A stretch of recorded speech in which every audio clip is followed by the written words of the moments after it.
Bhante, good evening, brothers and sisters. With your permission, I begin my talk. Thank you. This evening, I chose this topic. Actually, you can call it in a variety: how to manage your emotions, or how to overcome stress. Actually, that can be the indirect way of calling this topic. What you need to do is to be able to identify the emotional disturbances, or we call them the 5 hindrances in Buddhism. Now, most of us as Buddhists, we are quite interested in meditation, and usually whenever we meet, we discuss meditation. But how many of us really know what is the aim of meditation among lay people, not the monastic? You see, among lay people, one of the benefits of being able to meditate properly is to how to manage our emotions, learn to control our emotions. So that means we value tranquility more than anything else when we practice Buddhism. So when we practice as beginners, at the beginner stage, when we practice meditation, the first thing we have to learn is to calm our mind. You will realize that our mind is very restless and emotional. I have discussed with some of my friends who went for meditation retreats, the beginners. Then they told me, I didn't realize that when I closed my eyes and kept quiet, so many things were coming into my head. So many things. Because in our daily life, we are not aware. We are caught up in many things. So our mind becomes restless, it's emotional. And these emotional thoughts are actually hindering our daily life. And in our practice, we try to learn how to eliminate these emotional thoughts. So it's a very practical session which I would like to share with you. Now again, another point which I think most of us are not aware is we are all the time actually doing things unconsciously. Although you think you are unconscious, you are seeing, you are smelling, you are tasting, you are most of the time unconscious of what you are doing. You are doing things by habits, out of habits. If you are conscious of your action all the time, there are many things you will not do by using harsh words or quarreling with people. It's only because you are not fully conscious yourself, you express yourself sometimes in not a very proper way. So as I said, we are not conscious. So the purpose of meditation, you see, of stilling our mind actually, is to become conscious of this unconsciousness. And when you are conscious of your thoughts that are going on, and usually your thoughts are very emotional thoughts, they will slow down and disappear gradually. Otherwise, if you sit back and think, you find that most of the time, emotional thoughts arise in our mind most of the time. And these emotional disturbances that arise in our mind are called the hindrances. In Pali, we call it the nivarana. The nivarana. And these hindrances are usually the cause of our unhappiness in our daily life. Not only unhappiness, these hindrances can sometimes give rise to fear, to anger, to worry, or feeling of insecurity. These are all emotional thoughts. Now, in order to eradicate the hindrances, that for the beginner's way, we have to learn to consciously choose the thoughts we want to think. Instead of letting our mind go, and then your mind will wander and get involved in all sorts of imaginations which are not sometimes profitable. So you can learn to choose the thoughts you want if you are conscious of yourself most of the time. This technique was introduced by the late Venerable Dr. Punaji, and he calls it selective thinking.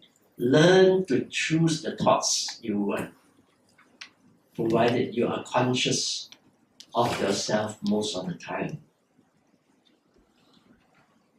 Now, the hindrances I will describe to you, and I will discuss with you how we can overcome these hindrances. There are 5 of them. That's why we call them the Pancha Nivarana, or the 5 hindrances. The first one is called sensual pleasure.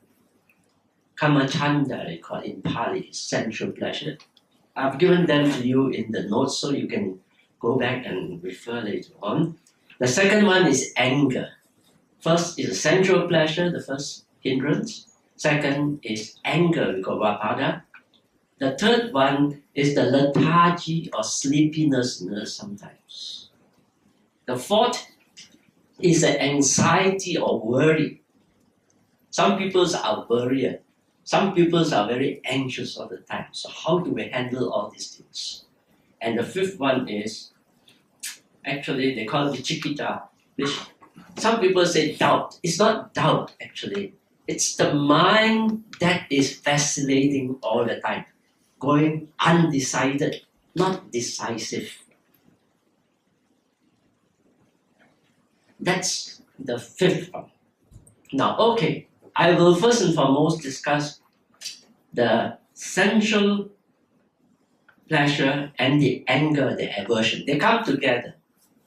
One is likes, the second one, the aversion, are dislike. So I will first talk about how to manage our likes and dislikes. Now, in this, I have to go back to our 5 senses. Now, we are all organisms and we have the 5 senses. Whether you like it or not, when these 5 senses are stimulated by the environment, the senses will start reacting automatically. Like for instance, when light falls on the eye, we see, or when smell falls on our nose, we smell automatically, or sound falls on the ear, we hear. So we are all, the 5 senses are all the time active within us, and the 5 senses are reacting to the stimulation caused by the environment. And mind you, this is happened to us unconsciously. And because it's happening to us unconsciously, likes and dislikes arise. The likes We call them the kamachandra. The dislikes, we call it vapada. I'll take the likes first. Now, we get attached to pleasant sensations,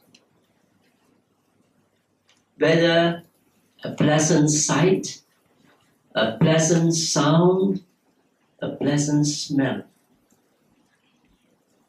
And when we get attached to these likes, we start going for more and more of this sensual pleasure.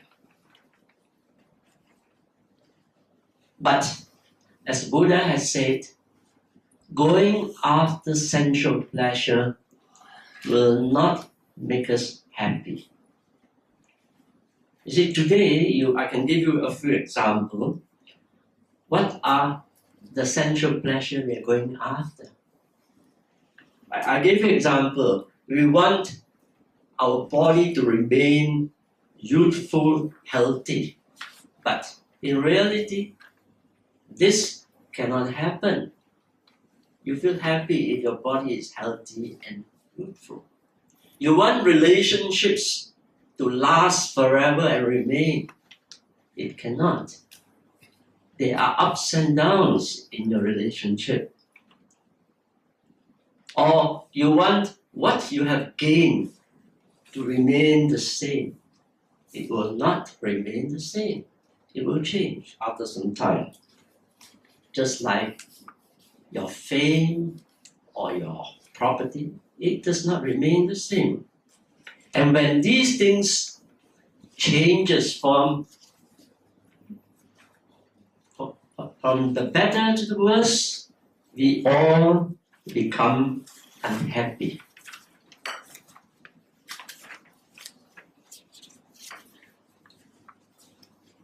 This is actually troubling us most of the time. Because we just want to go after things that are same. And then we want them to remain forever. But you see, it will not remain forever, especially your youthfulness, because the reality is things are changing. But your unrealistic desire is to hope that these things remain static all the time, which is not a reality.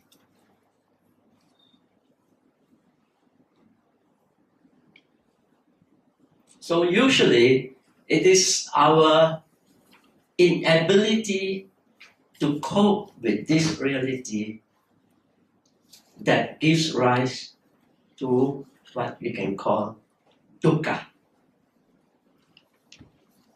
Now, in our life, we are faced with circumstances. I think you cannot escape. All of us are faced with circumstances. The reality, circumstances do not actually, is not the real cause of your dukkha. It's actually our inability to cope with circumstances is the cause of dukkha.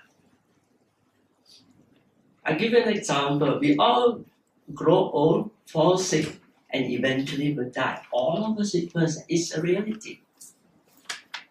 But different people will face reality in different ways. Some can cope, some cannot cope with circumstances.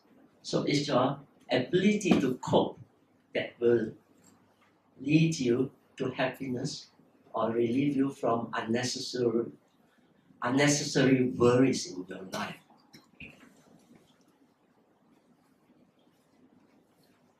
So you have to be aware that the normal person goes after sensual pleasure. And the Buddha has often stated that the strongest form of sensual desires are the sexual desires of the body, of the opposite sex. We get attracted towards the opposite sex physically, and then all sorts of imagination will come up in our mind. We get carried away by all these things. By, let's say, if you're a male, you look at a female, you get carried away by the figure, by the voice, or by the scent that she has, and so forth. And this will cause a lot of emotions arising inside you.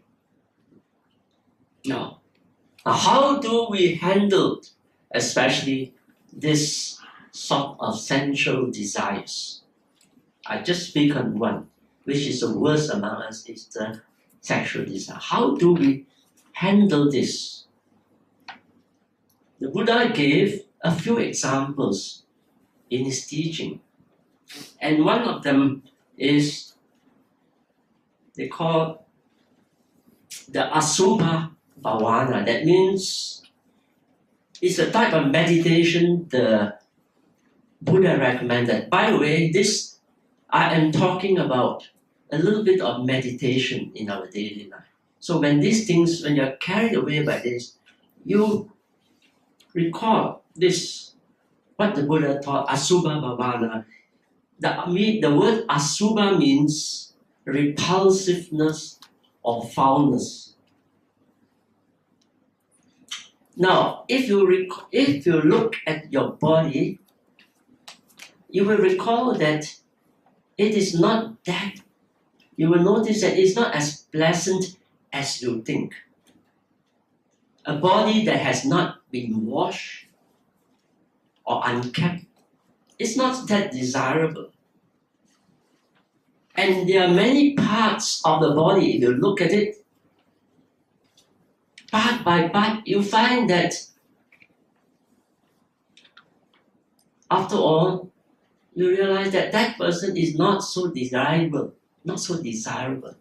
So this is one of the way the Buddha taught us. If we are carried away by our emotions for the opposite sex, reflect on this, the repulsiveness or the foulness of the body, and you'll find that the body is not that pleasant. I remember in one talk, Ajahn Brahm gave an example. He was instructing a group of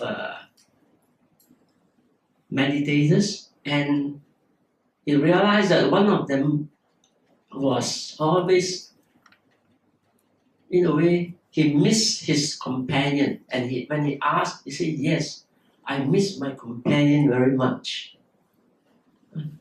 You know what Ajahn Brahm recommended? He says, next time you come for meditation, ask for her feces and keep it in a bottle. He says, when that sort of desire comes up, smell it, and then you realize that it has got the likes, it has also got the dislike. That is one way. Now, and then, if for the serious meditators, the Buddha even recommends that you go and meditate on your 32 parts of body. If you take part by part, the body is not that attractive. I give you a quotation. The Buddha said, just like a worm born in filth, the body is also born in filth. Like a cesspit, this body is full of filth. Now, worse still, if you want to get rid of this lustful body, you can even look at a decaying corpse, meditate on the decaying corpse. Then you will see what sort of reaction you will get. I give you the quotation there in page 2. I'm not going to read it. You read it yourself. What? You feel repulsive when you see a decaying body. So, a beautiful person, when the person passes away or is dead in the corpse, just give it for 1 day or 2 days. It's not that nice looking anymore. So that is how to handle sensual pleasure or the likes. Then the anger, the other one. You see, you have likes, you have also dislikes. From your five sense experience, you can also pick out things that you dislike. Instead of seeing pleasant images, you may see unpleasant images. You don't like it. Instead of hearing pleasant sound or nice smell, you may be smelling foul smell or unpleasant sound. You may not like it.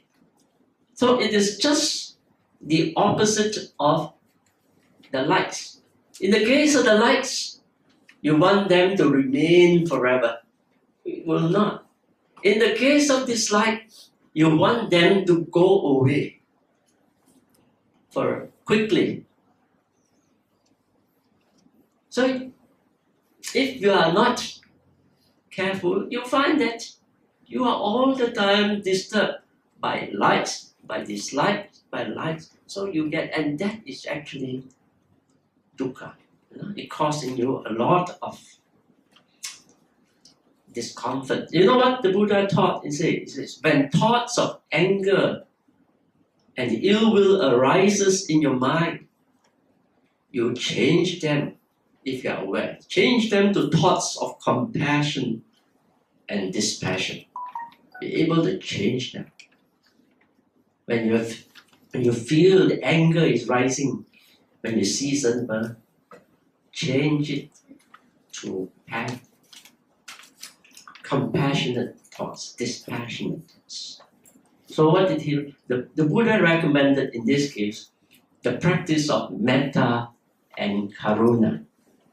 Now this one is very relevant. When you are not happy with a person, you're angry with a person, don't let it upset you. Instead, send metta, loving kindness. In that way, you can control your anger. Your anger can calm down. Whether you are in a working environment or at home.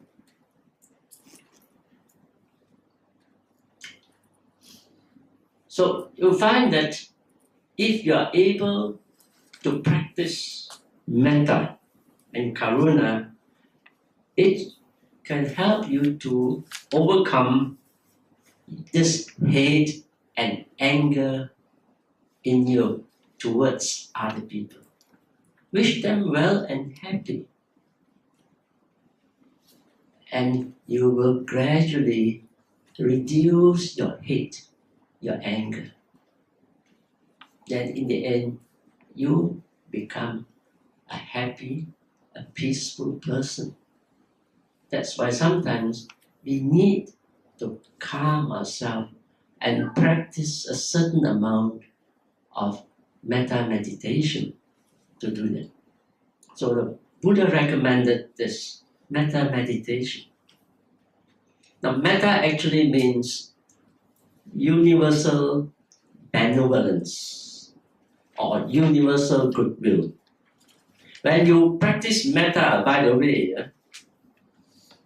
there are no exceptions. When you send goodwill or universal benevolence, there are no exceptions. You wish everybody well and happy.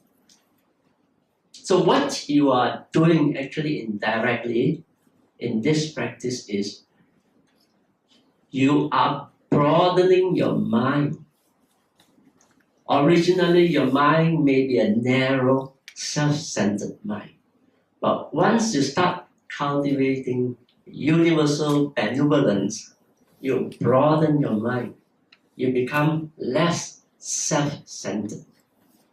And if you can do that, you can be happy most of the time without being troubled by your emotion. In this case, your hatred or your anger that is arising in you.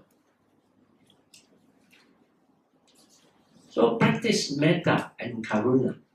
First, you practice metta. You wish people in this room, first the person be well and happy, everybody be happy, and then the whole area outside be well and happy. Actually, in the case of metta, it is a spatial aspect of your goodwill. But as your metta develop, then you practice karuna, which means now how deeply you are concerned with the welfare of the people. One is a spatial aspect, karuna is a depth aspect of your goodwill and universal benefits. So if you can practice this, your ego or your self-centeredness will gradually disappear. Or it won't disappear completely, in our case, it will diminish. And as it diminishes, your unhappiness will increase. This is the technique, practice of metta and karuna, to get rid of your anger and develop your happiness and goodwill.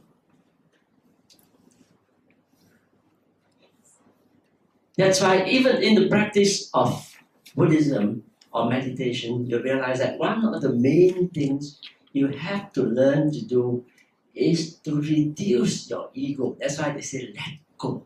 Let go of what? Let go of the ego in you.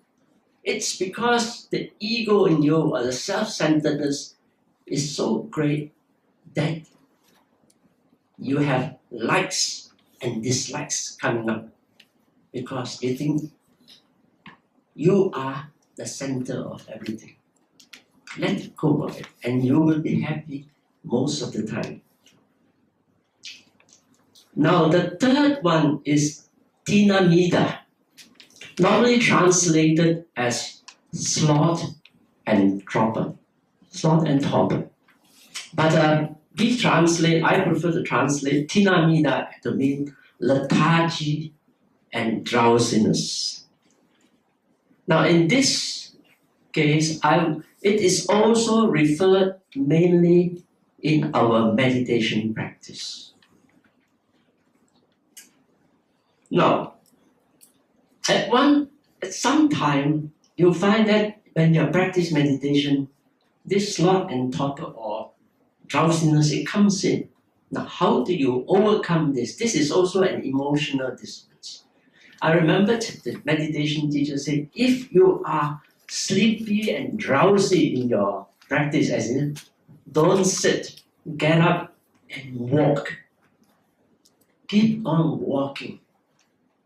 And if you're still feeling drowsy and lethargic, go and walk on the hard ground. And they say, if you cannot go and have a rest, then you come back and practice. Then you can overcome this tinamida.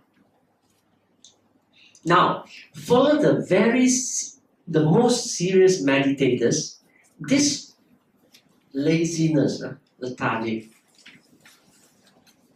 there is another method Buddha says. Sometimes we are lazy, say, I meditate tomorrow. Later, I don't want to meditate yet, I meditate. You know what the Buddha recommended? It says, for these people who are lazy and lethargic, the best is for them to contemplate on death. Maranusati. Marananusati. That's the thing. Contemplation on death.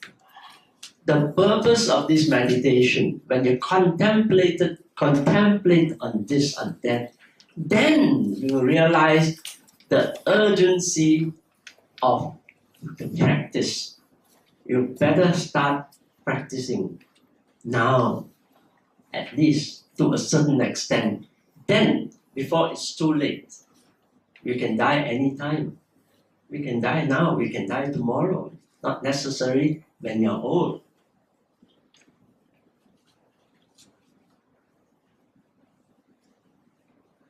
So you see, this is a reality the Buddha brought up. Of course, the normal person, he will try to avoid the subject of death and immerse himself in sensual pleasure. But most people like to live in a dream world, in a world of fantasy, hoping for eternal life, eternal happiness, and we try to avoid thinking the subject of death.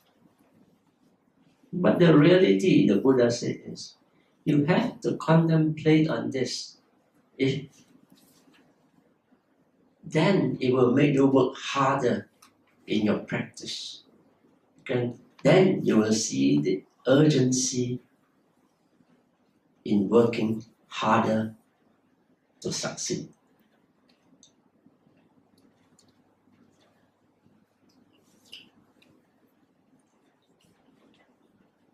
Of course, the ultimate is it'll be very good if we can meditate diligently and solve this problem of existence before we die. But I don't think any of us can achieve that in our lay life. But at least if we can practice a certain amount, practice, we can progress reasonably well, so that in our next life maybe we can continue with our practice. That is the third one. The fourth one, this one is very common in us. This worry and tension that's very common in us is uddaka kukucha, which means anxiety and worry. Now the average person, sometimes he is not trained, the mind can easily be filled with anxiety and worry. The mind is easily disturbed, gets excited at the slightest thing. There are people like this, they get very excitable. And when you get this sort of situation, you find that you cannot do anything properly. Because the mind is restless, we are anxious all the time. And usually, what causes your mind to be anxious or excitable? Why are we sometimes worriers? Sometimes we are worried because we are not skillful in our handling ourselves. Some people, they think too much about the future. They think too much about the past. And then they dwell over the future. They dwell over the past and they imagine what is the future like. Like thinking too much, dwelling too much on the past. What is past? Let go and get over it. But some people worry about what has happened. They keep it. They can't let go. I know of sometimes, the ladies will tell the husband. So during the daytime, maybe a neighbor say, "You're a stupid person." She keeps it inside her, so unhappy. And when she's about to sleep, she tells the husband, "That person calls me stupid." Why do you worry about things that are past? Let go of the past. Do not dwell in the past anymore. The past is gone. If you dwell upon the past, there are a lot of things that causes you to worry. Whether have you done well or have you been acting well in front of people? You are so worried. The anxiety comes out. Then you don't. Then some people also worry about the future. They don't know how to control their mind.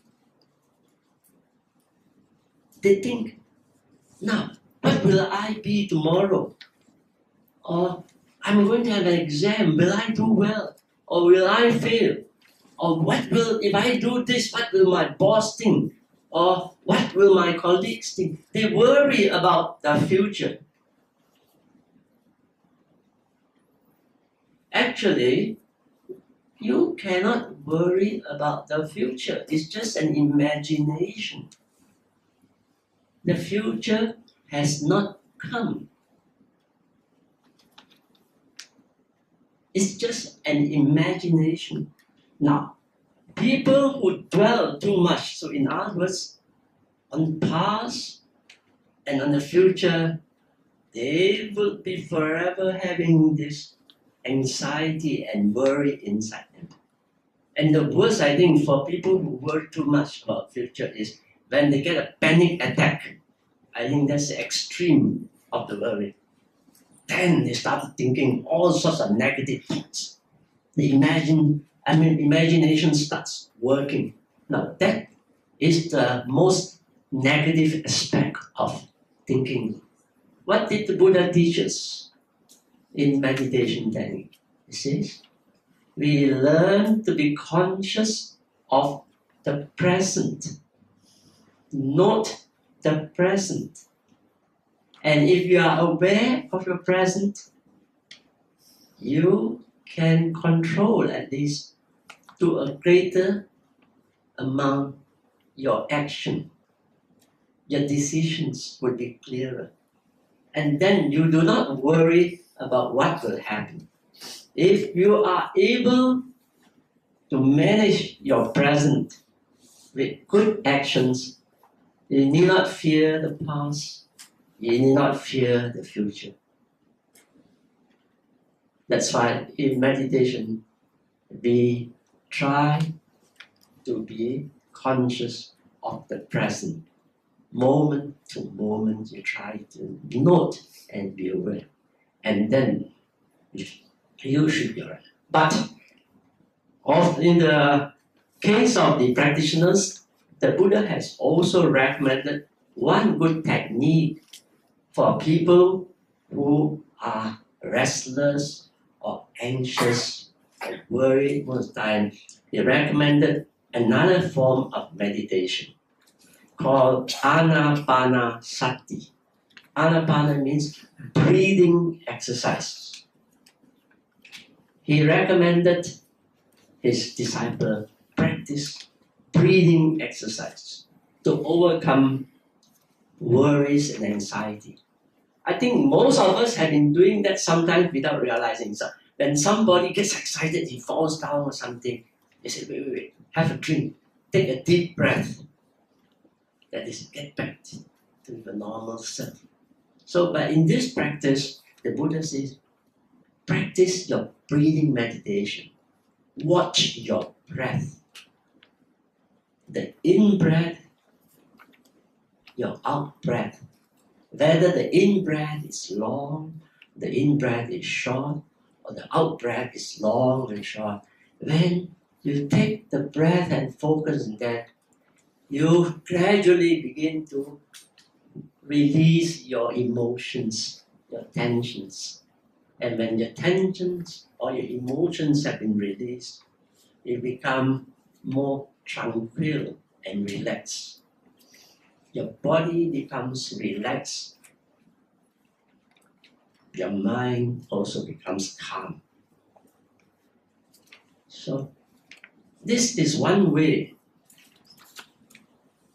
The technique of, like when you can't sleep, I recommend this too. When you have a lot of worry, sometimes you cannot sleep at night. Sit down for about 10 minutes. Calm down, watch your breath. In, out, in, out. What I'm trying to say is, calm down your body. Relax your body. If your body is not relaxed, your mind cannot calm down. It works two ways. Relax your body, calm the mind, and then you should be able to sleep.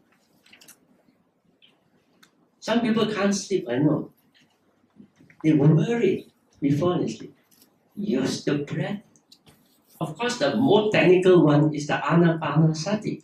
But for a lay person, you don't need to really practice the anapanasati to the letter. From your do it yourself, just breathe and watch. Breathe and watch. You calm down. Then your body calms down. Your mind also calms down. And you lose your anxiety. You don't become worried at all.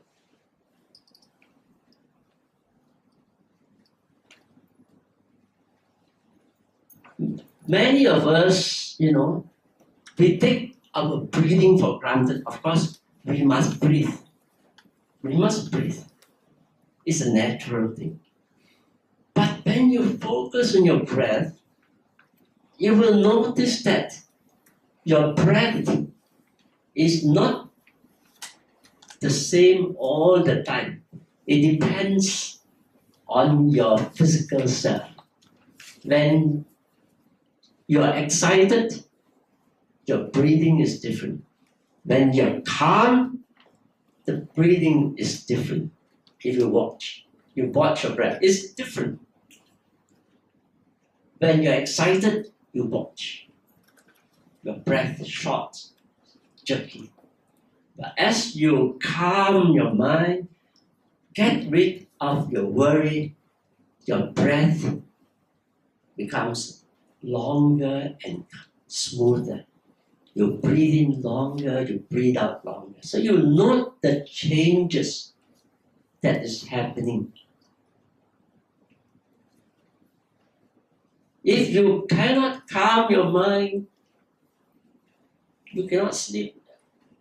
Worries, you have to solve your own worries. If you let your imagination run wild, you worry about tomorrow, you worry about past, it won't help. You have to use certain techniques to calm yourself down. So anapanasati, I think, is one of the methods, technique that you use to calm yourself.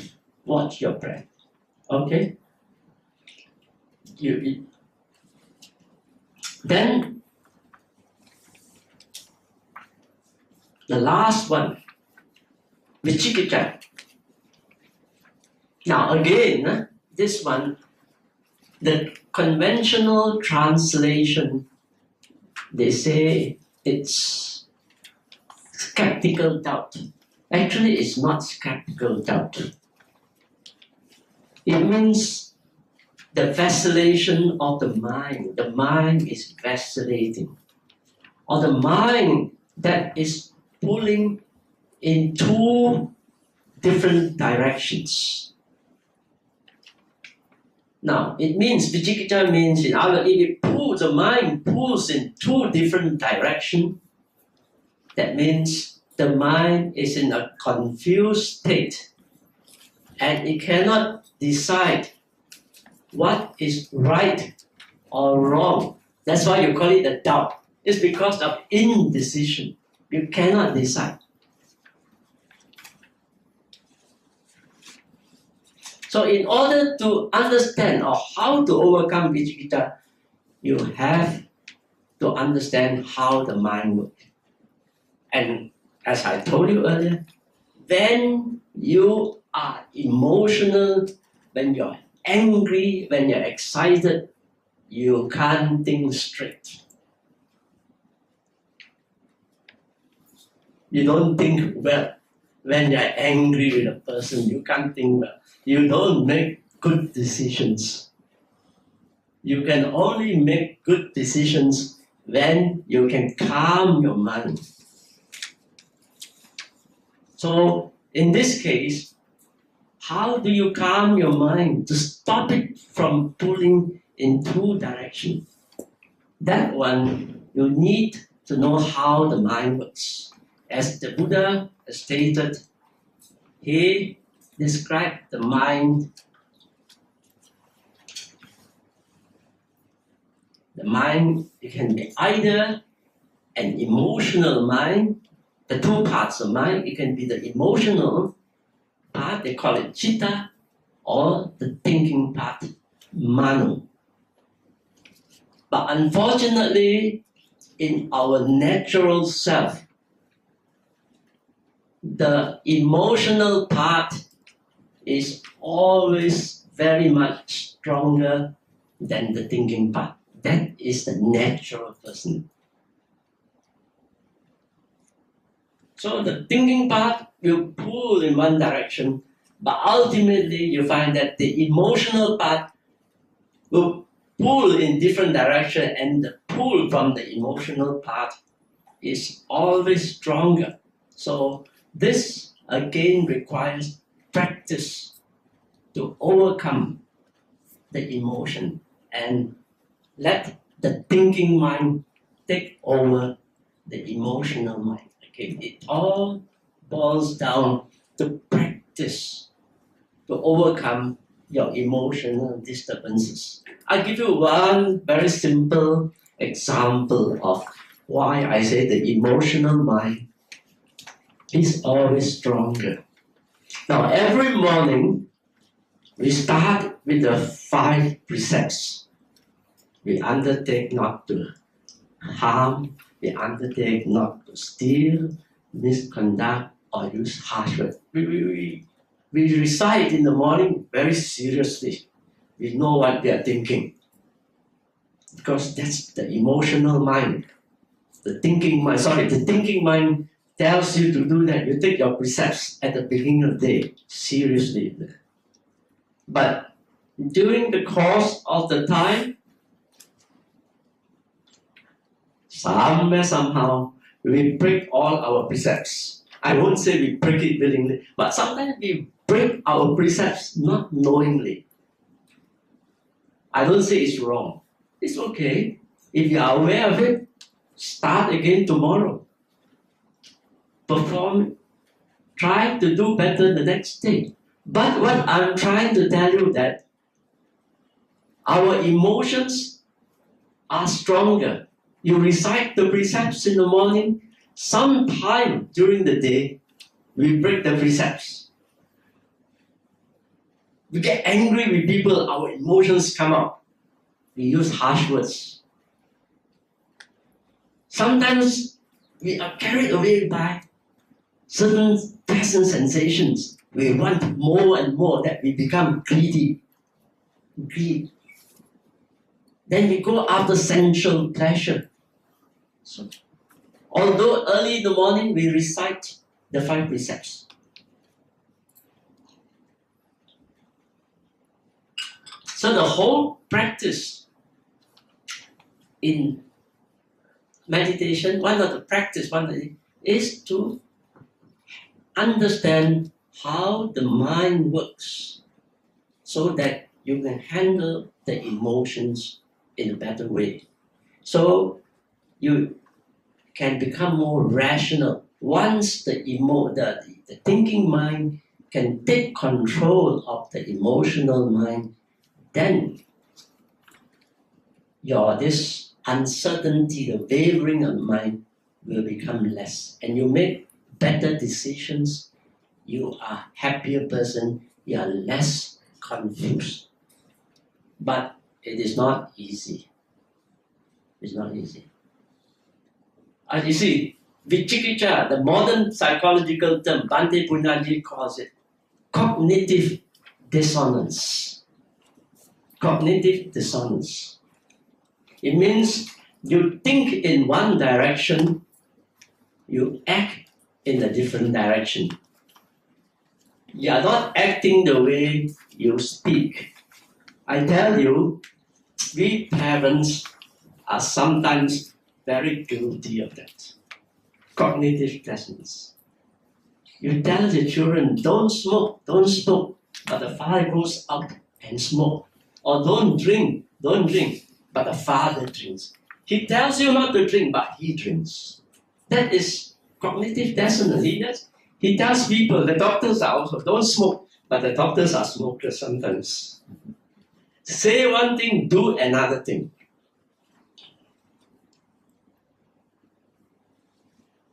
It's because our emotions are always much stronger. The Chinese have one saying, it's very difficult to teach a child to be good. It takes a long time. You don't need to teach him very much to become naughty. It takes only a few days. He learns all sorts of bad things. It's because that's the nature of the human mind. That's the nature of the human mind. It's an emotional, self-centered mind. It just wants things. So, if you can manage that, you can manage and overcome the emotion, you can at least be happy most of the time. I wouldn't say all the time. As lay practitioners of Buddhism, we can be happy most of the time. Just like people ask me, what is the purpose of meditation? I say for lay people, the purpose of meditation is to change an unhappy person or unhappy mind into a happy mind. To change a self-centered person to a selfless person. And when you are able to do that, that means you are able to overcome your emotional disturbances and you become happy most of the time. Very briefly, because it's just a talk, I gave you the 5 hindrances and I gave you very briefly how you can handle them and overcome them. Because due to constraint of time, I can only introduce to you what are the hindrances and how you can overcome them when you are faced with them. Very quickly, sensual pleasure and anger is likes and dislikes. So remember, you are an organism in an environment. When your senses are stimulated by the environment, you just react without realizing it. And when you react to the environment, you have likes and dislikes. Likes means sensual desires. Dislike can be anger, hatred, so forth. Just like the other sutta, Loka Vipatti Sutta, the 8 worldly conditions. An ordinary people, when he makes a gain, he is happy. When he makes a loss, he is unhappy. He has likes and dislikes. But a well-trained person understands the real nature of life. Whether it is gain or loss, he does not react to it because he is trained unlike a lay person. He is not troubled by the changing vicissitudes of life. Of course, that one I do not have time. If you want to do that, you have to look in all the time. That's sati, call it sati. Look within, not look out. That is one way not to be carried away by pleasant sensations or unpleasant sensations. But the trouble with us, we are all the time looking out, being carried away by the external images. But if you practice meditation, you have to look in, not out. Sati is not just mindfulness. It is actually an introspection of attention within. You look within and see what are the perceptual images outside, whether it's sound or images or smell or taste affecting you inside.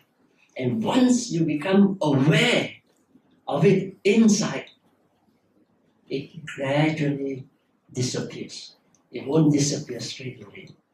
When you're angry, are you aware your heartbeat has changed? Your body muscles are all tense. Your face has changed. It's because you're carried away by the external things. But if you look in, then you realize what is happening to you. That is how we manage our emotions sometimes in our daily life. Now, I have two suttas here. I gave you an example how they compare the 5 hindrances with 5 different things and what happens when they become free of the hindrances. Like from there, Asamanapala Sutta, this one, you see, this sutta describes the joy of happiness of a monk who has given up the 5 hindrances, page 5 at the bottom. It equates sensual pleasure with a person who is in debt. A person who is attached to sensual pleasure is like a person who is in debt. Aversion with a person full of sickness and pain. Lethargy and drowsiness with a person in prison, cannot move in prison. Anxiety and worries to a person who is bound to slavery, and a vacillating mind to a person who is lost in the wilderness. Now this sutta compares it like this.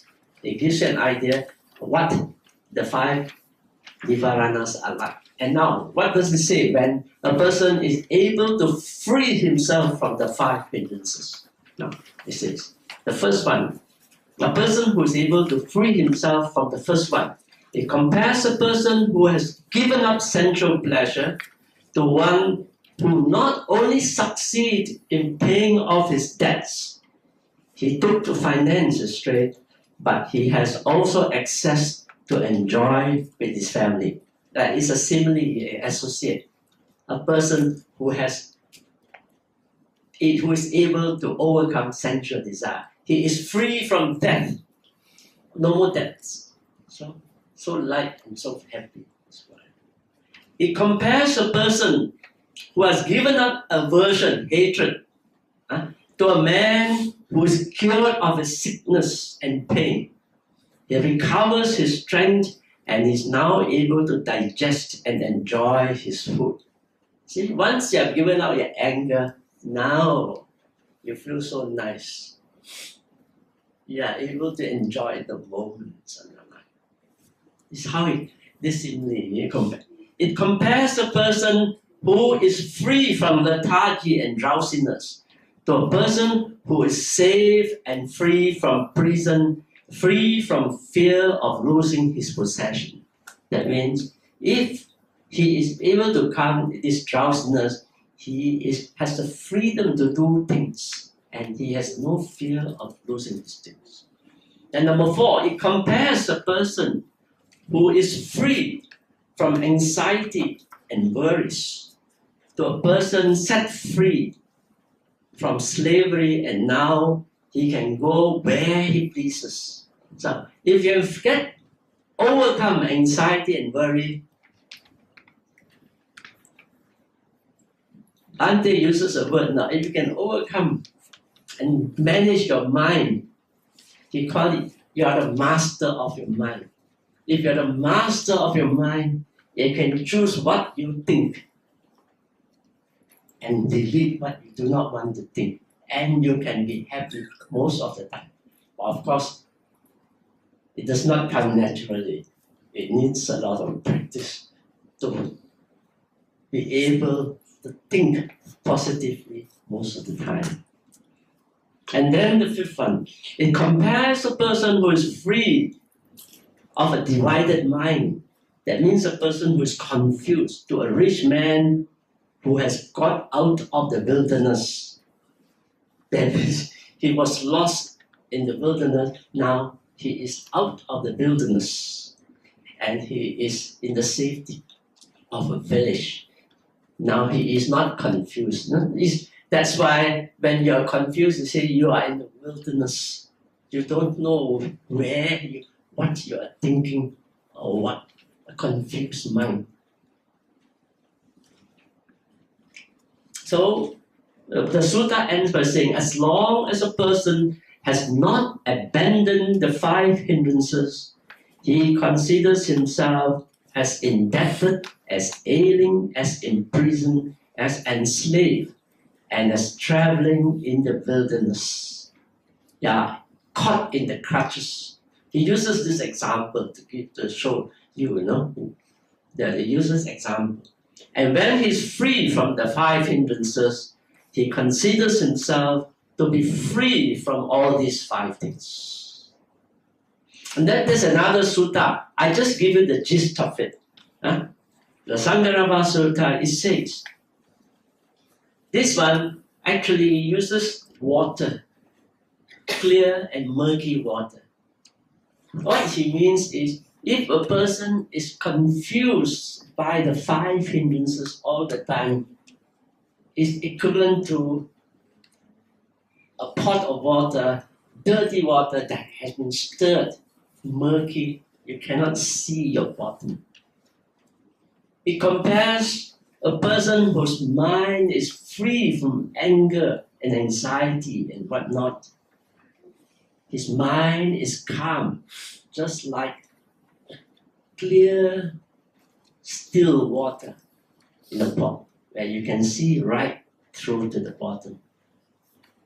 He uses this as a comparison between a disturbed mind and a calm mind. What did they say here? I said, in this sutta, the Buddha uses the simile of a bowl of water that is mixed with lac, turmeric, dark green, or crimson dye to represent the 5 hindrances. If a man with good eyesight were to look into the water, he will not be able to see a good reflection of his face. It means that he can't think properly. He can't make good decisions when the emotions are already disturbing the person. You see? You don't make good decisions when you're carried away by your emotions. When the cloudy water is replaced by still, clear water, meaning the 5 hindrances are eliminated, he will be able to see a clear reflection of his own face in the water. It means he will be able to think with a clear and tranquil mind that is free from emotions. The last statement gives you a good reason why it is necessary to learn to eliminate our emotional disturbances in our daily life. So at least our actions can be good actions most of the time. Well, with that, I will stop here and give you some time in case you want to clear your doubts. I try to answer if I can, whatever you want.